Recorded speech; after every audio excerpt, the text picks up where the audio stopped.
Marination, lots of masala mixing here. এটার পরে হচ্ছে আমি 15 মিনিটের জন্য এটাকে নরমালাইজ করে রেখে দিব। তারপর হচ্ছে আমি বাকি প্রসেসিং এ যাব। Stay tuned. এটা হচ্ছে মাংসটা কষানোর সময়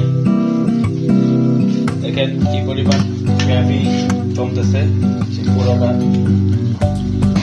এটা পুরো রোস্টের মতো একটা গ্রেভি দিবে আস্তে আস্তে।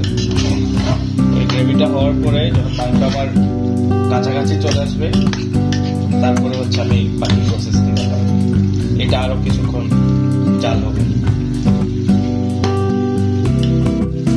এই পর্যায়ে হচ্ছে যে আমি গুঁড়া দুধ যেটা দিয়ে দিলাম, 10 টাকা দামের প্যাকেট 2টা দিয়েছি। এটা দেওয়ার পরে হচ্ছে যে আমি কিছুক্ষণ আরো করবো 1 থেকে 2 মিনিট, তো এটা মিক্সিংটা ভালোভাবে হয়ে যায়। এটা দেওয়ার মানে হচ্ছে আমি যখন এখানে ওয়াটারটা দিব, হট ওয়াটার গরম পানিটা যখন দিব, তখন হচ্ছে যে এটার মধ্যে যে আমার এখানে যে মশলাগুলোর যে কালার আছে ওইটাকে এটা গ্র্যাব করবে। তখন হচ্ছে এটা যখন চালের মধ্যে হচ্ছে চালটা সর্বোচ্চ 2 বার ধুয়ে দিবে।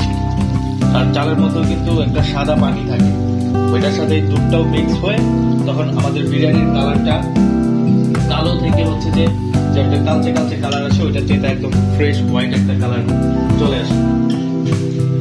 এখন হচ্ছে যে আমার মেরিনেশন প্লাস হচ্ছে যে এই যে এটা কষানোর লাস্ট পর্যায়ে আছে। আমি চালও রেডি করে রেখেছি এখানে ধুয়ে, তারপরে হচ্ছে পানি ফেলে দিয়ে তারপর নরমালাইজ করে রাখছি। এখানে হচ্ছে আমার গরম পানি আছে। তো আমি এরপরে লাস্টে 1 মিনিট পরে আমি আবার আপনাদের সাথে শেয়ার করতেছি। এখন হচ্ছে যে আমার এই কষানো মাংসের মধ্যে আমি চালগুলো দিয়ে দিব।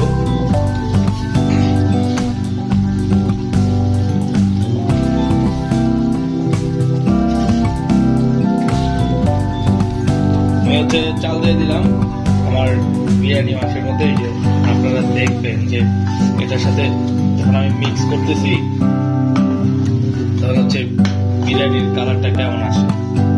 পানিটাও দিয়ে দিব, ক্যামেরা তো খুব ভালো আসতেছে।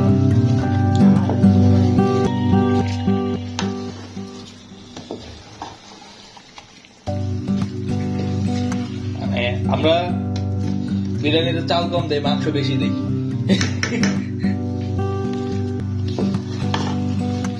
এটাকে একদম মাংসের সাথে মিক্স করে নিলাম চালটাকে। এখন জাস্ট আর কিচ্ছু না, গরম পানি দিব, গরম পানি দিয়ে বসিয়ে দিব, শেষ। তারপরে এক বসাতে আমাদের রাইসটা হয়ে যাবে। এটা এইভাবে করে দেওয়ার মানে হচ্ছে আমি আমার সব জায়গায় সমান পরিমাণ মাংসকে আমি ছড়াই দিই। এখন জাস্ট হচ্ছে আমার এটাতে গরম পানি রেডি করা আছে, আমি এটা পরিমাণ মতো পানি দিয়ে দিব। লবণ টবণ আগে থেকেই দেওয়া আছে।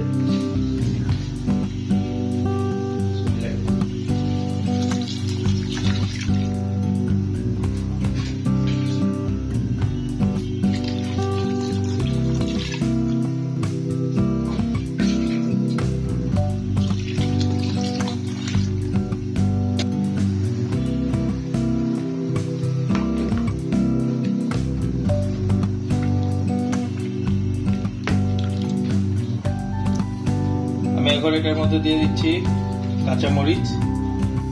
এটা হচ্ছে একটা স্মেল ক্রিয়েট করবে। কষানোর মধ্যে কাঁচামরিচ দিয়েছিলাম, ওইটা তো গলে গেছে।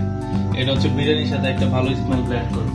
তারপরে আমি যেটা দিয়ে দিব এটা হচ্ছে এটা যেন আরেকটু ভালো ফ্লেভার দেয়। এটা হচ্ছে যে আমি এই যে 1 ছিপি এটা হচ্ছে কেওড়া জল জাস্ট এটা দিয়ে দিলাম।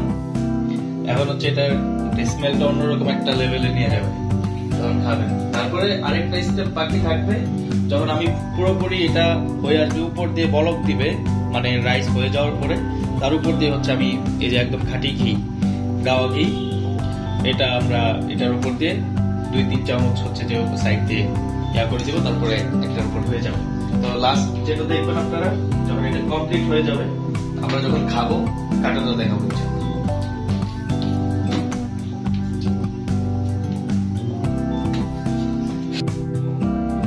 এ হচ্ছে আমাদের বিরিয়ানির ঝরঝরা একদম ফাইনাল লুক।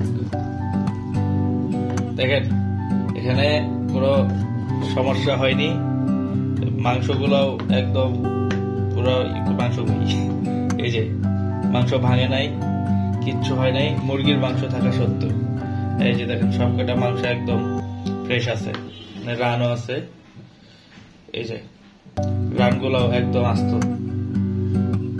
দেখছেন কিচ্ছু হয় নাই। সো এটা পারফেক্টলি এখন প্রেজেন্টেশনের জন্য রেডি। আমরা সবাই মিলে ইনশাল্লাহ, আজকে কোনো পার্টি নাই, আমরা নিজেদের জন্য এটা রান্না করেছি, আমরা নিজেরা মিলে খাবো। স্মেলটা কেমন আসতে যাবো?